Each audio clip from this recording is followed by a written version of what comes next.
عبداللہ ابن مکتوم رضی اللہ تعالیٰ عنہ، وہ ہم نے ساری عمر ان کی تاریخ کو پڑھا ہے، نبی پاک صلی اللہ علیہ وسلم کے پاس آئے اور آ کر کہنے لگے اللہ کے نبی صلی اللہ علیہ وسلم مجھے نماز گھر پڑھنے کی اجازت دے دی جائے۔ جی کیوں آپ گھر پڑھنے کی اجازت مانگ رہے ہیں؟ اس کے عذر دیکھیں، کہنے لگا انا ضریر البصر، سب سے پہلا عذر میں نبینا شخص ہوں، ہاں دوسرا عذر میرا گھر مسجد سے بڑی دور ہے، تیسرا عذر لیس لی قائد یقودنی الی المسجد، میرے پاس کوئی مسجد میں لانے والا میرا بیٹا نہیں ہے، میرا کوئی چھوٹا بھائی نہیں ہے، میرا کوئی غلام نہیں ہے جو پکڑ کے مجھے مسجد میں لے جائے۔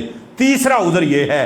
چوتھا عذر سنیں، کہنے لگے میرے گھر کا اور مسجد کا جو درمیانی راستہ ہے اللہ کے نبی صلی اللہ علیہ وسلم وہ اتنا خطرناک ہے، وہاں پر موذی جانور پائے جاتے ہیں، کوئی آئے گا مجھے آ کے نگل لے گا، مجھے قتل کر دے گا، مجھے مار دے گا۔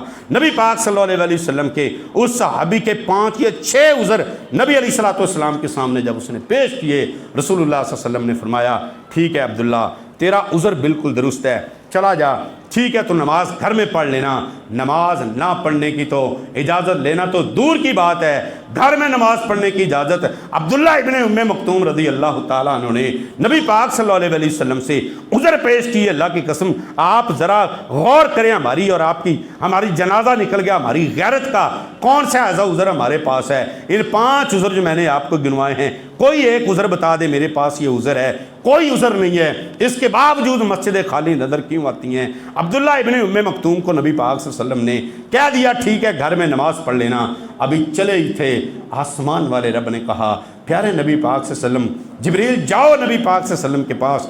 جبرائیل علیہ السلام آئے اور فرمایا پیارے نبی آپ اللہ کے رسول ہیں، آپ اللہ کے آخری پیغمبر ضرور ہیں، آپ کی شان بڑی اعلیٰ اور عرفہ ہے، آپ کا نام بڑا اونچا ہے، آپ امام الانبیاء ضرور ہیں، لیکن میرے رب نے شریعت اپنی طرف سے بنانے کی اجازت آپ کو بھی نہیں دی ہے۔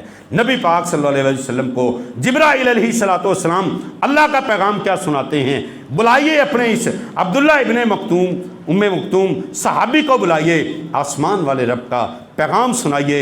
ہاں میرے عزیزو، شریعت اپنی طرف سے بنانے کی اجازت نبیوں کو بھی نہیں ہے، آسمان والے رب نے حکم دے دیا پیارے نبی پاک صلی اللہ علیہ وسلم کو عبداللہ ابن مکتوم واپس آؤ۔ جی اللہ کے نبی صلی اللہ علیہ وسلم فرمایا میں نے تو شفقت کرتے ہوئے تجھے اجازت دے دی تھی، میرا رب آپ کی میری دی ہوئی اجازت کو واپس لیتا ہے، میں شریعت نہیں بنا سکتا، مجھے اجازت نہیں ہے شریعت کے اندر کوئی بات ڈالنے کی۔ میرا رب کہتا ہے جبریل نے مجھے پیغام دیا کہ تو اگر اذان کی آواز تیرے کانوں میں جاتی ہے فَأَجِبْهُ، پھر تجھے مسجد میں آ کے نماز پڑھنی پڑے گی۔ بتا میرے بھائی کون سا بہانہ ہے؟ ہمارے کانوں میں 5 وقت کی اذانیں آ رہی ہیں، ہمارے کانوں میں صدائیں آ رہی ہیں، میں ڈھیٹ اور بے شرم بن کے بیٹھا ہوں، نماز کی فکر نہیں ہے، بڑا ہم نے رمضان گزارا، بڑی ہم نے تلاوتیں کی، بڑی نمازیں پڑھی ہیں، چھوٹے سے کام کے پیچھے نماز چھوڑ دیتے ہیں۔ آئیے ذرا تھوڑی سی اہمیت صحابہ اکرام کی زندگیوں سے پڑھیں۔ نبی پاک صلی اللہ علیہ وسلم کے ایک صحابی روم کی جنگ کے اندر شامل تھے، رومی جنگ بڑی خطرناک جنگ تھی، اس صحابی کا بیٹا 17-18 سال کا بیٹا تھا، وہ جناب جنگ کے اندر قیدی ہو گیا، رومی فوج قید کر کے مسلمانوں کو، مجاہدین کو، رسول اللہ صلی اللہ علیہ وسلم کے صحابہ اور ان کے لخت جگروں کو قید کے اندر لے کر چلے گئے۔ ایک صحابی کو دیکھا، نبی پاک صلی اللہ علیہ وسلم کے صحابہ نے دیکھا کہ وہ جناب روئے جا رہے ہیں، دلاسا دینے والوں نے کہا او بھائی یقیناً آپ کا لخت جگر آپ سے جدا ہوا ہے، آپ پریشان نہ ہوں، اللہ اکبر، یہ تکلیف پوچھیں ان سے جن کا بیٹا گم ہو جائے، ماں کی نیندیں ختم ہو جاتی ہیں، باپ اللہ کی قسم بیچارہ جیتا جی مر جاتا ہے، ہاں وہ بیچارہ رو رو کے اپنا برا حال کر لیتا ہے، پاگل ہوتے بندے دیکھے ہیں، دنیا کے اندر سے رخصت ہوتے بندے دیکھے ہیں۔ بیٹے کی جدائی کے اندر یعقوب علیہ السلام کی آنکھیں ختم ہو گئی تھیں، بیٹا جدا ہو گیا تھا، یہاں پر رومی فوج اس بیٹے کو، نوجوان کو، 17-18 سال کے بچے کو جناب وہ قید کر کے لے گئی۔ صحابی سجدے میں پڑھ کے رو رو کے رب سے دعائیں کرتا ہے، پوچھنے والا پوچھتا ہے کیا ہوا بڑے روتے ہو، کیا مسئلہ ہے؟ کہنے لگے کیا بتاؤں، مجھے اس کی جدائی کی فکر نہیں ہے، مجھے اللہ کی قسم اس کی نمازوں کی فکر ہے۔ 8 سال کا تھا، 7 سال کا تھا، میں اس کو مسجد میں انگلی پکڑ کے لے کے جاتا تھا، میں اس کو مسجد کا راستہ دکھاتا تھا۔ مجھے فکر اس بات کی ہے کہ جناب 10 سال کا بچہ ہو گیا تھا، میں نبی پاک صلی اللہ علیہ وسلم کی حدیث پر عمل کرتے ہوئے میں اس کو مارا کرتا تھا، نماز نہیں چھوڑنی، میں نے کبھی اس کی 1 رکعت بھی ضائع نہیں ہونے دی، میں نے اس کو نمازی بنایا۔ آج مجھے فکر ہے، مجھے یاد ہے میرے بیٹے نے میرے ساتھ رہتے ہوئے کبھی زندگی میں 1 رکعت بھی قضا نہیں کی ہے، جماعت کے ساتھ میرا بیٹا میرے ساتھ کھڑے ہو کے نماز پڑھتا تھا۔ مجھے اس وقت فکر ہے وہ دشمن کی قید میں ہے، میں روتا ہوں، رب سے دعا کرتا ہوں اس کی نمازوں کا کیا ہوگا، مجھے فکر اس کی نماز کی ہے۔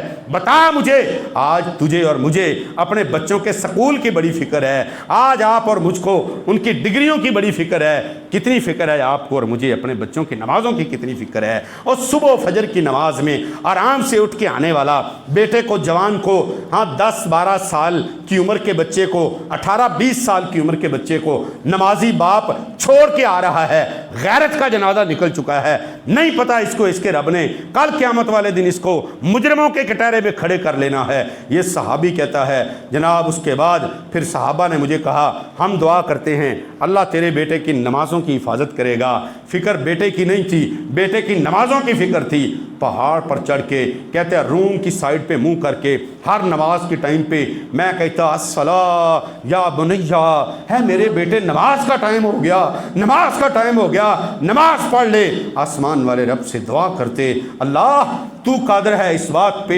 میری آواز کو میرے بیٹے کے کانوں تک پہنچا دے، قید میں ہوگا، اذانیں نہیں ہوتی روم کے اندر، رومی فوج گندی فوج ہے، یہ بے ایمان ہے اللہ، یہ نماز کا ٹائم نہیں بتائیں گے، یا اللہ میرے بیٹے کو نماز کا ٹائم بتا دے۔ جناب اس کے بعد قیدیوں کو چھڑا کر جب لے کر آئے، بیٹے سے سب سے پہلا سوال کیا کیا؟ بول میرے بیٹے بتا تیری نمازوں کی حالت کیا رہی ہے؟ یہ نہیں پوچھا بتا مجھے تیرے جسم پہ زخم کتنے آئے ہیں، مجھے بتا تیری جناب وہاں پہ انہوں نے تجھے سزا کون کون سی دی ہے، نہیں پوچھا، پہلا سوال کرتے ہیں بتا میرے بیٹے تیری نمازوں کی حالت کیا تھی؟ فکر تھی کہیں میرے بیٹے کی نماز نہ فوت ہو گئی ہو۔ بیٹا کہتا ہے ابا جان نماز کا ٹائم ہوتا تھا، کوئی غیبی آواز آتی تھی، نماز کا ٹائم ہو گیا ہے، میں نماز پڑھ لیتا تھا، اللہ کے فضل سے میری ایک بھی نماز ضائع نہیں ہوئی۔ اللہ کی قسم میرے عزیز بھائیوں آج اپنے بچوں کی فکر کر لیں۔ ہاں یاد رکھیں اگر ہم نے اپنے بچوں کو آج نمازی نہ بنایا، ان سے کوئی اچھی توقع نہ رکھیں، یہی بچے کل کو یہ بدماش بننے والے ہیں، یہی کل کو بغاوتیں کرنے والے ہیں۔ اللہ اکبر، میں نے ایک واقعہ پڑھا، ایک بچے کو جناب کٹہرے میں کھڑا کیا، جج صاحب نے اس کو سزائے موت کا آرڈر کر دیا، یہ چوریاں کرتا تھا، بدماشیاں کرتا تھا، کئی گناہ تھے اس کے۔ اس نے کہا یہ جناب جج صاحب میرے ساتھ میری ماں کو کھڑا کرو، میری ماں کے بھی آرڈر جاری کرو، سب سے پہلے میری ماں کو لٹکاؤ اس پھانسی کے پھندے پہ۔ کہنے لگے لوگ ظالم ہے تو، ماں کا دشمن ہے۔ کہنے لگا نہیں، ماں کا دشمن میں نہیں، ماں میری دشمن ہے۔ پہلے دن میں ایک انڈا چوری کر کے لایا تھا، میری ماں نے مجھے شاباش دی، اس کے بعد میں شیر اور دلیر ہو گیا، میری ماں بھی بے نماز، میں بھی بے نماز، میں بھی دین سے دور، ماں بھی دین سے دور۔ آج یہ دن مجھے میری ماں کی گندی تربیت کی وجہ سے دیکھنا پڑ رہا ہے۔ میرے عزیزو یہ آج آپ کے اور ہمارے جو لختے جگر ہیں ان کو اللہ کے لیے نمازی بنا لیں۔ اللہ کی قسم اللہ رب العالمین ان کے لیے آسانیاں فرما دے گا، اللہ تبارک و تعالیٰ ان کے راستے آسان کر دے گا۔ میرے عزیزو یاد رکھو نبی پاک صلی اللہ علیہ وسلم کے صحابہ اپنے بچوں کی تربیت نمازوں پہ کرتے تھے۔ عمر بن عبدالعزیز رحمۃ اللہ علیہ کا نام آپ نے سنا ہے، بڑے جناب بہترین حکمران تھے، عمر ثانی ان کو بولا جاتا تھا۔ ان کے باپ عبدالعزیز مصر کے گورنر ہیں، بیٹا عمر چھوٹا ہے، چھوٹی عمر میں جناب استاد کے حوالے کیا، اس کی جناب تربیت کریں، اس کو دین کی تعلیم پڑھائیں۔ عمر بن عبدالعزیز رحمۃ اللہ علیہ 7-8 سال کی عمر میں تھے، کافی دنوں کے بعد استاد ملا عبدالعزیز رحمۃ اللہ علیہ کو، پوچھا بتائیے میرے بیٹے کی تربیت کیسی ہے؟ کہنے لگے جب سے آپ بیٹے کو چھوڑ کے گئے ہیں سوائے ایک رکعت کے آپ کا بیٹا کبھی تکبیر تحریمہ سے پیچھے نہیں رہا۔ آپ کے بیٹے کی تربیت تو آپ نے بڑی کمال کی ہے، کمال کا بیٹا ہے، ایک رکعت رہی ہے۔ باپ عبدالعزیز پوچھتا ہے عمر تیری ایک رکعت کس وجہ سے رہی ہے؟ کہنے لگے ابا جان وضو کر کے نکلا تھا، شیشے پہ نظر پڑی، میرے بال بکھرے ہوئے تھے، میں نے کنگا پکڑا اور بالوں کو درست کرنے لگ گیا، اسی وجہ سے میری نماز کی ایک رکعت چلی گئی۔ باپ نے بالوں سے پکڑ لیا، نائی کو بلوایا، اس کے سارے بال اتروا دیے، کہا جو بال تیرے نماز کے آڑے آتے ہیں ان کا تیرے سر پہ کیا کام ہے؟ پوری نماز ساری مجھے تیری تکبیر تحریمہ کے ساتھ چاہیے۔ انتظار الصلاۃ بعد الصلاۃ، نبی پاک صلی اللہ علیہ وسلم نے فرمایا ایک نماز کے بعد دوسری نماز کا انتظار کرنے والے کے لیے آسمان والا رب اس کے گناہوں کو معاف کر دیتا ہے۔ میرے عزیزو آئیے ہم بھی آج ایسے ہی والدین بن جائیں، اپنے بچوں کی جناب تربیت کے معاملے میں کوئی سستی نہ کریں۔ نبی پاک صلی اللہ علیہ وسلم نے فرمایا جب بندہ صبح کرتا ہے اگر فجر کی نماز جماعت کے ساتھ اس نے پڑھی ہے تو وہ طیب النفس ہے، اس کا نفس پاکیزہ ہے۔ اگر اس نے فجر کی نماز نہیں پڑھی تو یہ خبیث النفس ہے، جس کا نفس خبیث ہے، جس کا من خبیث ہے، وہ جناب بغیر نماز کے صبح نکلتا ہے، سارا دن اللہ کی بغاوتیں کرتا ہے۔ نماز پڑھنے والے کے لیے آسمان والے رب کی طرف سے رسول اللہ صلی اللہ علیہ وسلم نے فرمایا من صلی صلاۃ الصبح مع الجماعۃ، جو بندہ نماز فجر کی جماعت کے ساتھ پڑھ لیتا ہے فَهُوَ فِي ذِمَّةِ اللَّهِ، اللہ رب العالمین اس کو اپنے ذمے لے لیتے ہیں۔ فجر کی نماز سے لے کے رات عشاء کی نماز تک ساری نمازوں کی بڑی اہمیت بھی ہے، ان کی فضیلت بھی ہے۔ اللہ نے کبھی موقع دیا تو انشاءاللہ اس موضوع پہ بات کریں گے، باقی دو چیزیں انشاءاللہ اگلے جمعہ کو مکمل کریں گے۔ اللہ سے دعا ہے اللہ ہم سب کو عمل کی توفیق عطا فرمائے۔ آخر دعوانا ان الحمدللہ۔